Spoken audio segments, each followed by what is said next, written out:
আল্লাহ নবী সাল্লাল্লাহু আলাইহি ওয়াসাল্লাম বলছিলেন, এই দুনিয়াতে যা কিছু আছে পুরা দুনিয়াতে, তার মধ্যে আমার তিনটা জিনিস পছন্দ।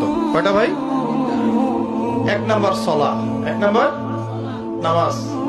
এটা আমার চোখের শীতলতা। নামাজে দাঁড়ালে আমার হৃদয় শান্ত হয়, চোখ ঠান্ডা হয়ে যায়। এটা নবী সাল্লাল্লাহু আলাইহি ওয়াসাল্লামের পছন্দের। দুই নাম্বার, এই পুরা দুনিয়ার মধ্যে আমার পছন্দ হচ্ছে সুগন্ধি। কি পছন্দ? সুগন্ধি। 10টা টাকা যদি আর্ন করেন, 1 টাকার সুগন্ধি কিনেন, সুন্নাত। সুগন্ধি সাথে রাখতে হয়, ব্যবহার করতে হয়, মনটাও ভালো থাকবে। আর সুগন্ধি বেশি ইউজ করলে রোগ ব্যাধিও কম হয়। 3 নাম্বার হচ্ছে স্ত্রী। 3 নাম্বার কি? স্ত্রী। স্ত্রীরা আমার পছন্দ।